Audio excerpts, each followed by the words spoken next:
Hi, Kelly. Alex. Hi, nice to see you. We're with TheOneRing.net. I see As you that. can see. I see that. Very nice. At first, we just wanted to let you know that we're huge fans of your work and that when we hear the music, It's like you go into another world. it's not something that can be listened to lightly. And if I am ever listening to music on random and your score comes on, if I'm not emotionally prepared, I have to hit pause.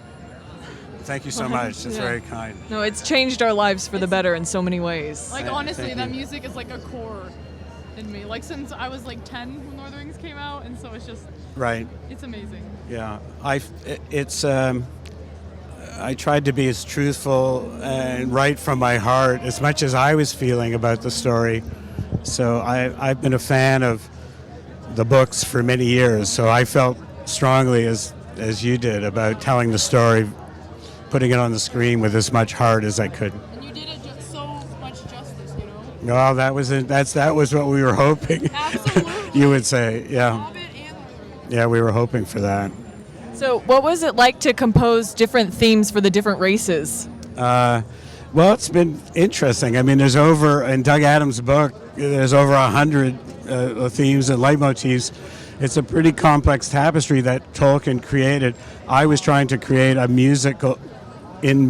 image, a mirror really of what he wrote. And of course, it did involve, the complexity of the ideas that he created. It wasn't just one elf world. There was Rivendell, Lothlorien, and now in The Hobbit, the Woodland Realm. So you had to follow his lead where he was taking us and create those worlds in detail, show the contrast. Yeah. And you did it beautifully. Thank you. Yes. And when you were working on that, was there how much inspiration did you draw directly from the text? Because I know there's a lot of elven lyrics and stuff in there. Very much so. I mean, the book was always open on my desk, The Lord of the Rings and The Hobbit. I was always rereading, Tolkien's writing, whatever section of the film I was working on. But I had Peter's beautiful imagery and great storytelling in film, and I had Tolkien's novels. For a composer, it's a great thing.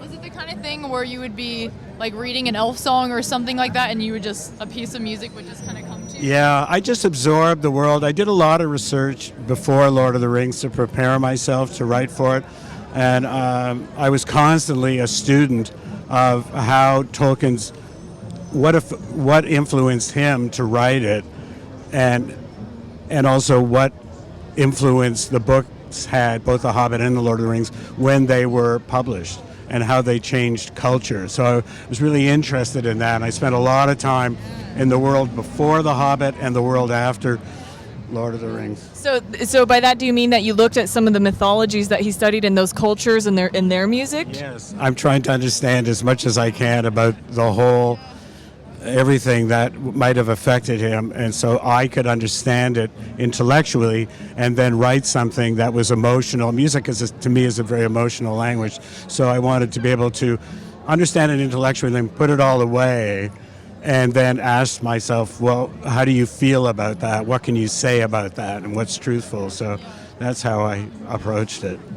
So since you were a big reader of Lord of the Rings and a fan of Lord of the Rings before you scored the films, are there any other books or series that maybe aren't in existence as a film yet that it would be like your dream project? Yeah, I don't know.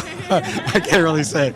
I'm just kind of finishing the third Hobbit now. I've got to just see how everything plays in the next few months, But we'll see. We visited Water Tower this morning, and so we got to hear some snippets. Oh, great. That was awesome. And it's gorgeous. Great, thank you.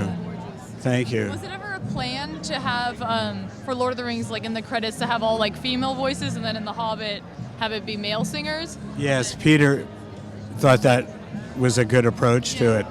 So we followed that through with the three female singers and then 3 male singers. Mm-hmm. Yeah. And it worked out. Because, Peter's plan is always that you would listen at some point to all 6. So it'll kind of all work together, 6 films. And it's balanced too, because Because Lord of the Rings has more female characters than The Hobbit does, and obviously the dwarves are all men. Quite right. As far as we know, dwarven women also have beards, so it's hard to tell. It's But true. It is true. You're right. You've done a beautiful job. Thank you so much. It's amazing. Thanks. thank you. Terrific seeing you. No, thank you so much. Okay.